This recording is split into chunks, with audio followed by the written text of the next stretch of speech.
Swastiastu. Perkenalkan, nama saya Nika Delisa Indirayani Pratiwi dengan NIM 231031097, nomor absen 17 dari kelas A3 Denpasar semester 4. Nah, di sebelah saya sudah ada satu orang peserta didik. Ayo kenalkan dulu namamu. Perkenalkan, nama saya Ikoma Agus Aditya Prabawa. Saya kelas 5. Saya bersekolah di SD 3 Sibang Paja. Nah, baik, terima kasih Komang. Itulah perkenalan dari Komang. Nah, pada video kali ini kita akan belajar pelajaran IPAS. Nah, di sini sudah ada buku IPAS. Buku IPAS kelas 5. Ayo kita buka bukunya bersama. Nah, hari ini kita akan belajar tentang bab 6, yaitu yang berjudul Indonesiaku Kaya Raya. Sebelum kita lanjut ke materi, saya akan menyampaikan cakupan materi yang ada pada bab 6. Nah, jadi pada bab ini peserta didik akan mempelajari mengenai negara Indonesia berdasarkan letak dan kondisi geografis beserta kekayaan alam yang terkandung di dalamnya. Peserta didik juga diharapkan dapat membaca dan mengambil informasi dari sebuah peta. Nah, berdasarkan informasi tersebut, peserta didik diharapkan bisa menghubungkannya dengan kondisi Indonesia sebagai negara maritim dan agraris. Selain itu, kita juga akan mengenalkan pengelompokan sumber daya alam, baik itu hayati maupun non-hayati, serta sumber daya alam yang bisa diperbarui maupun yang tidak dapat diperbarui. Nah, setelah belajar pada bab ini, peserta didik diharapkan bisa menyadari kekuatan yang dimiliki negara, serta memiliki cita-cita untuk bergotong royong, mengembangkan negaranya sesuai dengan potensi dan kekayaan yang dimiliki. Nah, selanjutnya kita akan beralih ke materi yang pertama. Kita buka bukunya. Materi yang pertama itu ada topik A, bagaimana bentuk Indonesiaku. Komang, apakah Komang pernah melihat peta? Pernah. Iya, peta apa yang pernah Komang lihat? Peta dunia, peta Indonesia. Ya, itu salah satu bentuk peta ya. Nah, umumnya peta itu digunakan untuk menggambarkan kondisi geografis suatu wilayah pada bidang datar dengan skala tertentu. Nah, melalui peta ini kita bisa melihat bentuk wilayah daerah tempat tinggal, pulau di mana kita berada, bentuk negara Indonesia, hingga bentuk tempat-tempat lain di muka bumi ini. Jadi banyak informasi yang bisa kita dapatkan melalui sebuah peta. Nah, di sini saya sudah menyediakan gambar peta. Apakah Komang tahu ini peta apa? Peta Provinsi Bali. Ya, ini adalah peta Provinsi Bali. Nah, di dalam peta ini terdapat informasi umum peta. Jadi kita mempelajari dulu apa saja yang ada di dalam peta. Bisa Komang lihat pada buku ini? Bisa. Ya, ini adalah informasi umum peta. Yang pertama itu ada judul peta. Dalam setiap peta perlu ada judul untuk menginformasikan jenis peta. Jadi kalau tidak ada judul kita sulit mengetahui peta itu peta daerah apa. Selanjutnya ada marah mata angin sebagai alat bantu untuk menentukan arah mata angin dari peta. Selanjutnya ada skala. Skala adalah perbandingan ukuran besarnya gambar dengan keadaan yang sebenarnya. Selanjutnya ada simbol. Simbol itu tanda pada peta untuk mewakili kondisi yang sesungguhnya. Contoh simbol yaitu ada gunung, sungai, kota provinsi, kabupaten, dan sebagainya. Nah, selanjutnya yaitu ada legenda. Legenda itu menjelaskan keterangan simbol pada suatu peta atau bisa juga pada gambar lainnya. Selanjutnya ada peta sisipan. Peta sisipan yang lebih detail yang disisipkan pada peta utama. Selanjutnya yang terakhir yaitu ada tata warna. Penjelasan simbol warna sebagai penggambaran keadaan tempat di sebuah peta. Seperti warna biru untuk menggambarkan wilayah perairan, hijau untuk dataran rendah, dan kuning sampai coklat untuk dataran tinggi. Apakah bisa dipahami, Komang? Bisa. Nah, coba kita lihat peta Provinsi Bali ini. Yang mana yang namanya judul peta? Apakah Komang bisa menunjukkannya? Bisa. Yang mana, Komang? Yang Provinsi Bali. Ya, benar sekali. Selanjutnya, arah mata angin yang mana? Yang ini. Ya, benar. Selanjutnya, skala. Mana skala, Komang? Ini. Ya, itu adalah skala. Selanjutnya ada simbol. Yang mana simbol, Komang? Ini. Nah, selanjutnya ada legenda. Legenda yang mana? Yang ini. Selanjutnya ada sisipan, peta sisipan. Yang mana yang namanya peta sisipan?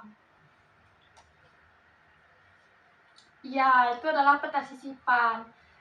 Dan yang terakhir yaitu ada tata warna. Mana yang namanya tata warna? Ini. Ya, benar sekali. Nah, Komang sudah mampu menunjukkan informasi umum yang ada dalam peta Provinsi Bali ini. Terima kasih ya, Komang. Ya. Selanjutnya, kita akan beralih ke letak geografis Indonesia. Baik secara geografis, Indonesia terletak di negara maritim dan juga agraris. Jadi, apakah Komang tahu apa itu negara maritim? Tahu. Ya, silahkan. Negara maritim adalah negara yang sebagian besar wilayahnya berupa perairan atau memiliki kawasan laut yang luas. Iya, benar sekali. Itu adalah negara maritim yang sebagian besar wilayahnya merupakan perairan. Adapun ciri-ciri negara maritim yaitu yang pertama, memiliki wilayah laut. Yang kedua, memanfaatkan laut untuk kesejahteraan rakyat. Yang ketiga, memiliki transportasi laut. Yang keempat, memiliki perdagangan laut. Dan yang terakhir, memiliki armada militer laut untuk menjaga kedaulatan laut di wilayahnya. Selanjutnya, Laut Indonesia yang luas memiliki banyak sekali manfaat, di antaranya sebagai sumber ikan dan makanan laut. Yang kedua, sebagai tempat wisata atau objek bahari. Yang ketiga, bisa sebagai energi alternatif, seperti pembangkit listrik tenaga angin.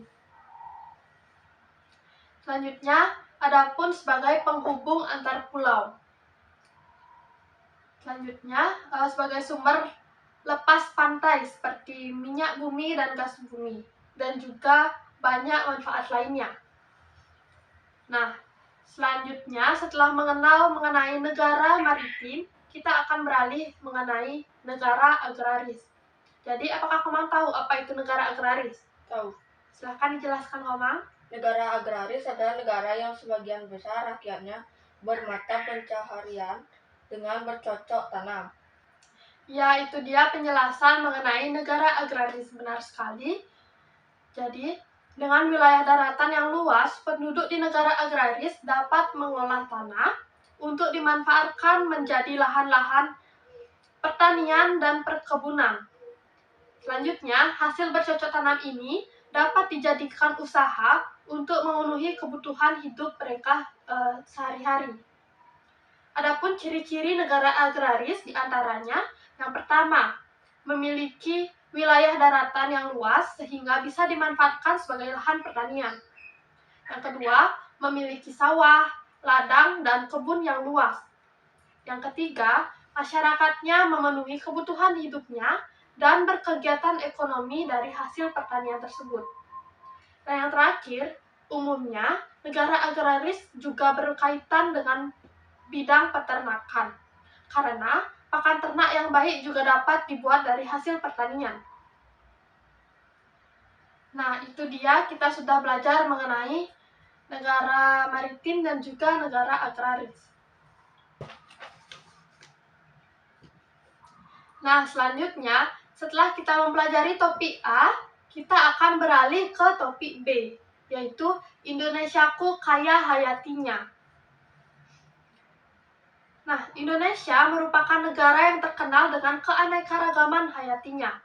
Sebagai negara kepulauan, membuat tempat tinggal kita ini menjadi rumah berbagai jenis flora dan fauna, baik itu di darat maupun di laut.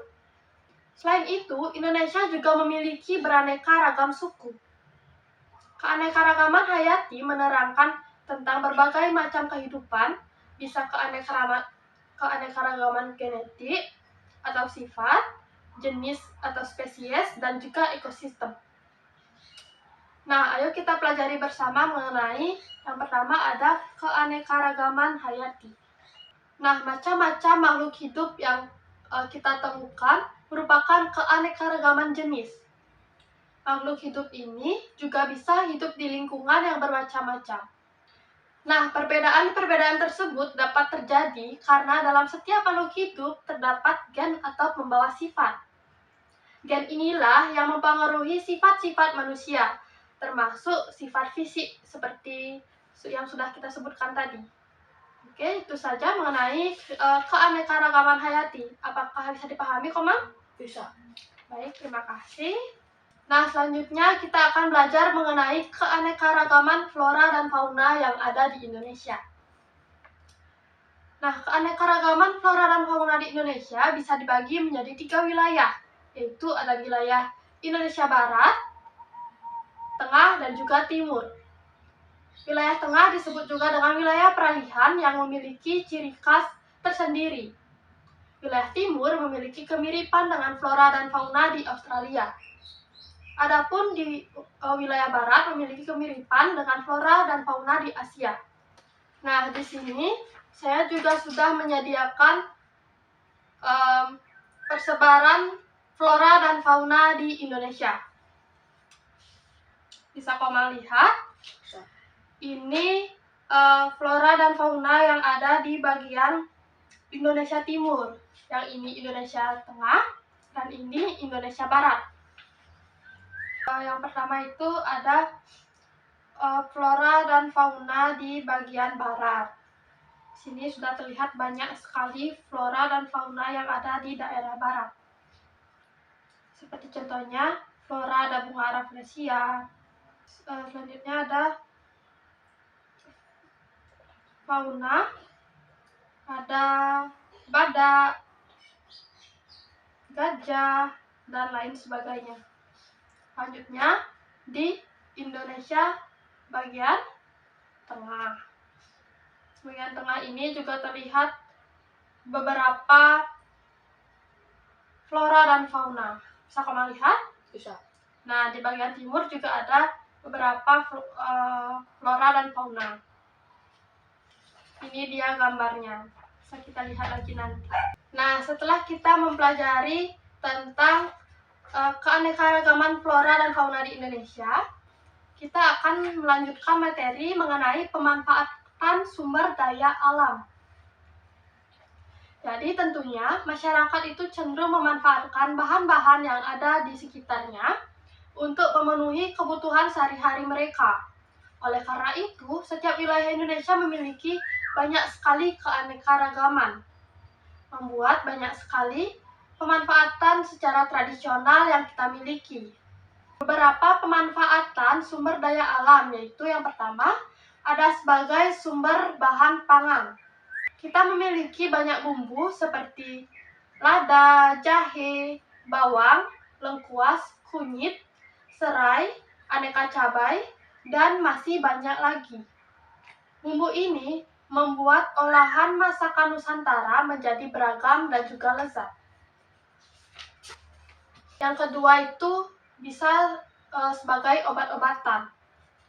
Nah, banyak sekali obat-obatan yang dibuat dari berbagai jenis hewan dan tumbuhan yang ada di Indonesia. Di antaranya yaitu ada cacing untuk membuat obat tifus. Yang kedua ada kulit buah kina untuk obat anti malaria. Yang ketiga, kumis kucing untuk mengobati infeksi saluran kencing. Dan yang terakhir ada kayu putih sebagai bahan dasar minyak dari kayu putih. Nah, dari beberapa jenis tadi, apakah Komang pernah melihat Caci digunakan untuk membuat obat tifus atau yang lainnya? Tidak. Tidak pernah ya, Komang. Nah, selanjutnya yang ketiga yaitu ada bahan kosmetik. Tumbuh-tumbuhan juga bisa dijadikan sebagai bahan-bahan dasar kosmetik dan perawatan tubuh, seperti lidah buaya untuk penyuburan rambut.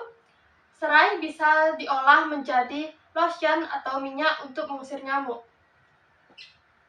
Selanjutnya, yang keempat yaitu digunakan untuk memenuhi kebutuhan sehari-hari. Nah, pakaian juga bisa dibuat dari serat nanas, serat pisang, dan eceng gondok. Indonesia memiliki banyak bahan alam yang bisa diolah menjadi bahan untuk membuat pakaian. Selain itu, perkakas dari bahan bangunan juga bisa diolah dari kayu, rotan, ataupun bambu.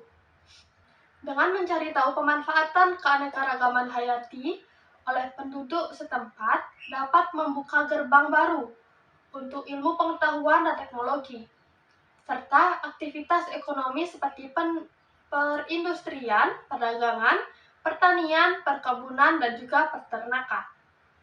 Nah, adapun pemanfaatan keanekaragaman hayati di lingkungan sekitar kita yaitu banyak sekali. Salah satunya yaitu menggunakan rempah kunyit untuk membuat jamu. Jamu itu merupakan minuman tradisional Indonesia. Apakah kamu pernah melihatnya? Pernah. Ya. Ya, ini adalah jamu kunyit. Ini jamu kunyit itu warnanya kuning ya, seperti kunyit. Apakah kamu pernah mencobanya? Tidak. Nah, jadi kita di sini akan mencoba jamu kunyit ya, Komang. Supaya Komang juga tahu rasanya seperti apa jamu kunyit yang merupakan minuman tradisional Indonesia ini.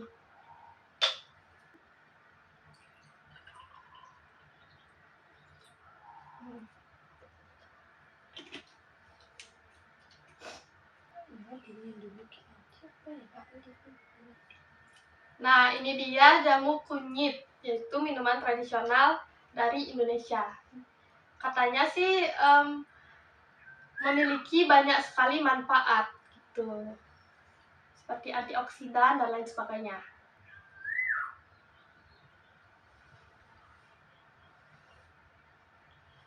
Nah, Komang sudah mencoba jamu kunyit. Bagaimana rasanya, Komang? Enak. Segar ya, Komang? Iya. Inilah minuman tradisional. Adapun jamu-jamu lainnya seperti jamu kencur dan jamu sirih gitu. Pernah mencobanya? Belum pernah. Oke, besok kita coba ya. Iya. Nah, setelah kita belajar mengenai pemanfaatan sumber daya alam di lingkungan sekitar kita, selanjutnya kita akan beralih ke topik yang terakhir, yaitu topik C. Indonesiaku kaya alamnya. Jadi, selain memiliki sumber daya alam hayati, negara kita juga memiliki sumber daya alam non-hayati. Bisa juga disebut dengan sumber daya alam abiotik, yaitu sumber daya alam yang berupa benda-benda mati, seperti tanah, air, dan barang tambang. Minyak bumi, gas alam, besi, emas, perak, dan timah merupakan sebagian dari barang tambang yang menjadi kekayaan Indonesia. Barang tambang ini bisa diolah dan menjadi bahan-bahan dasar untuk membuat berbagai macam produk. Selanjutnya yaitu jenis sumber daya alam. Sumber daya alam atau SDA bisa dikelompokkan menjadi dua jenis, yaitu sumber daya alam yang bisa diperbarui dan sumber daya alam yang tidak bisa diperbarui. Sumber daya alam yang dapat diperbarui merupakan kekayaan alam yang masih dapat dibudidayakan kembali apabila sudah habis dipakai. Contohnya itu seperti hasil pertanian, perkebunan, peternakan, perikanan, dan juga hasil hutan. Nah, adapun tanah, air, dan udara merupakan sumber daya alam yang dapat diperbarui dengan cara menjadikannya baru. Air akan langka saat musim kemarau, Namun, saat musim hujan, air akan melimpah. Udara kotor dapat diperbarui dengan cara menanam tumbuhan, sehingga udara di sekitar akan kembali bersih dan segar. Adapun tanah yang tidak subur dapat diperbarui melalui pemberian pupuk alami atau kompos. Nah, selanjutnya, setelah Komang tahu mengenai sumber daya alam yang dapat diperbarui, sekarang kita akan belajar mengenai sumber daya alam yang tidak dapat diperbarui. Sumber daya alam yang tidak dapat diperbarui merupakan sumber daya alam yang akan habis jika digunakan terus-menerus. Sumber daya alam yang tidak dapat diperbarui itu meliputi seluruh hasil tambang seperti minyak bumi, gas alam, emas, dan sebagainya. Nah, karena sulit untuk diperbarui atau membutuhkan waktu yang sangat lama, maka penggunaannya haruslah bijaksana dan disesuaikan dengan kebutuhan kita. Mendaur ulang kembali seperti daur ulang besi dan bagian lainnya serta daur ulang plastik merupakan salah satu cara untuk menjaga sumber daya alam ini. Nah, apakah Komang tahu apa saja contoh sumber daya alam yang bisa diperbarui yang ada di sekitar kita? Apa itu, Komang? Air dan tanah, dan masih banyak lagi. Oke, itu dia contoh sumber daya alam yang bisa diperbarui. Selanjutnya, kalau untuk sumber daya alam yang tidak dapat diperbarui, itu apa saja? Seperti gas alam, minyak bumi, dan emas. Ya, itu merupakan sumber daya alam yang tidak dapat diperbarui. Komang sudah paham ya? Sudah. Nah, selanjutnya kita beralih mengenai dampak pengambilan sumber daya dan upaya pelestariannya. Nah, kelestarian sumber daya alam akan terancam jika manusia tidak memanfaatkannya dengan bijak. Nah, adapun beberapa dampak dari pengambilan sumber daya alam dan upaya pelestariannya. Yang pertama yaitu ada hutan gundul. Gambarnya seperti ini namanya hutan gundul. Jadi, hutan gundul itu disebabkan adanya penebangan secara besar-besaran. Misalnya, untuk keperluan lahan perkebunan atau keperluan pembangunan. Jadi, akibatnya itu daerah resapan air hujan menjadi berkurang, sehingga bisa menyebabkan banjir, tanah longsor, dan juga bisa menyebabkan kekeringan. Adapun upaya pelestarian yang dapat kita lakukan dengan cara reboisasi atau penanaman kembali hutan yang gundul untuk meningkatkan pengawasan oleh polisi hutan dan penegakan hukum secara tegas bagi pelanggar undang-undang kehutanan. Nah, yang kedua ada rusaknya hutan bakau. Ini namanya hutan bakau. Bisa kamu lihat gambarnya? Bisa. Ya, fungsi hutan bakau di tepi pantai yaitu untuk menahan gelombang air laut, tempat hidup berbagai hewan dan tumbuhan, serta menjaga keanekaragaman hayati. Nah, saat ini hutan bakau di tepi pantai banyak yang dirusak dan ditebang untuk keperluan pembangunan. Jika hal ini dibiarkan terus-menerus, akan terjadi pengikisan pantai yang bisa menyebabkan longsor, erosi pantai, bahkan juga banjir. Nah, upaya pelestariannya itu bisa melakukan reboisasi hutan bakau, serta membersihkan hutan bakau dari sampah dan limbah. Selanjutnya yang ketiga, yaitu lingkungan yang rusak akibat pertambangan. Ini gambarnya. Nah, kegiatan pertambangan merupakan usaha pengambilan sumber daya alam yang biasanya berada di dalam perut bumi. Adapun beberapa dampak yang ditimbulkan dari kegiatan ini, yaitu yang pertama, kerusakan hutan di daerah tambang. Yang kedua, pencemaran udara akibat debu dan asap. Yang ketiga, pencemaran air dan tanah akibat limbah buangan tambang.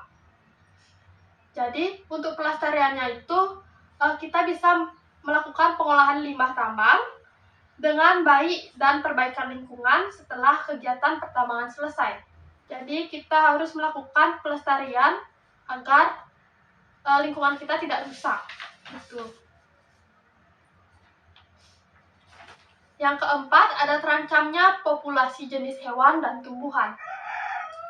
Pemanfaatan flora dan fauna yang tidak diikuti dengan pelestarian akan berakibat pada punahnya jenis hewan dan tumbuhan tertentu.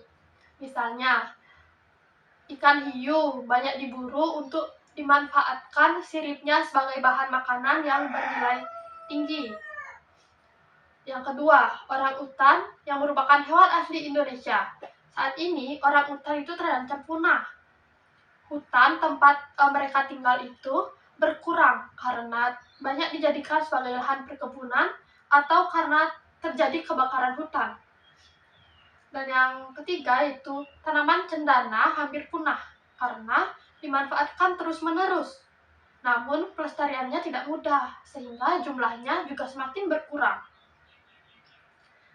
Nah, upaya pelestarian yang bisa kita lakukan diantaranya menjaga habitat para hewan, menghentikan perburuan liar dengan membuat peraturan yang ketat dan tegas, serta adanya upaya penanaman kembali atau budidaya bagi tumbuhan atau hewan yang terancam punah. Nah, itu saja dampak pengambilan sumber daya alam dan bagaimana upaya pelestariannya.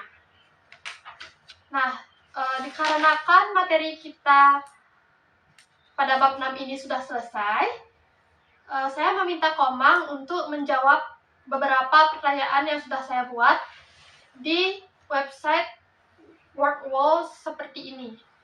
Nah, ini adalah pertanyaan, ada 10 pertanyaan yang mungkin menarik bagi Komang karena menggunakan media game gitu ya.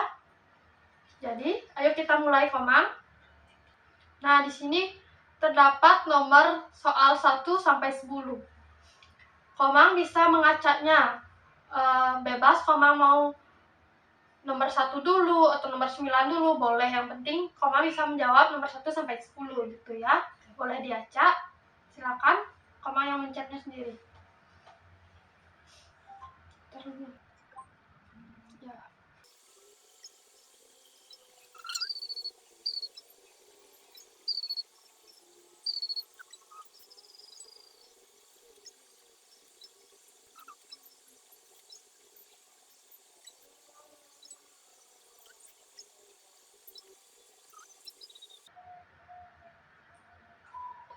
Semua? Iya.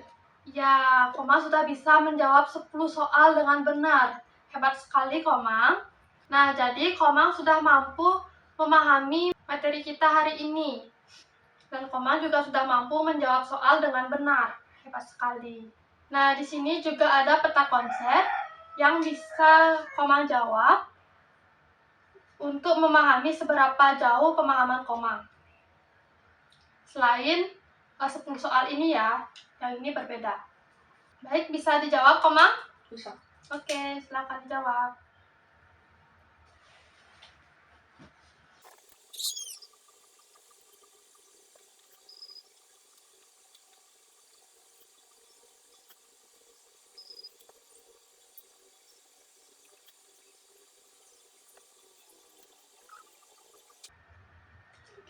Sudah selesai yang ini?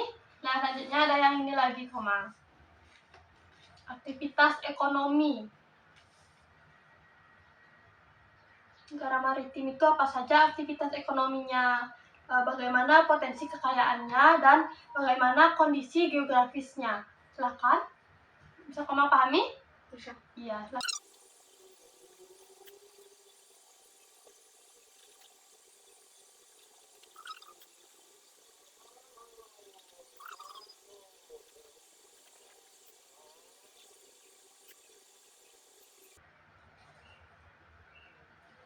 Sudah selesai, Komang? Sudah.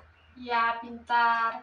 Nah, Komang juga sudah mampu menjawab peta konsep ini yang mengenai sumber daya alam, negara maritim, dan juga negara agraris. Baik, saya periksa dulu ya, Komang. Nah, sudah sebagian besar jawaban Komang itu benar, gitu ya. Baik, peta konsep ini merupakan kegiatan akhir dari pembelajaran kita hari ini. Saya ucapkan terima kasih kepada Komang karena sudah mengikuti pembelajaran dari awal hingga akhir dengan sangat baik. Dan juga sudah bisa menjawab soal dengan benar. Nah, saya harap pembelajaran kita hari ini dapat bermanfaat bagi Komang dalam kehidupan sehari-hari. Dan juga kedepannya Komang bisa menjaga alam yang ada di negara kita. Baik, sekian pembelajaran kita hari ini. Akhir kata, kami ucapkan terima kasih dan kami tutup dengan Paramo Santi. Om Santi Santi Santi Om.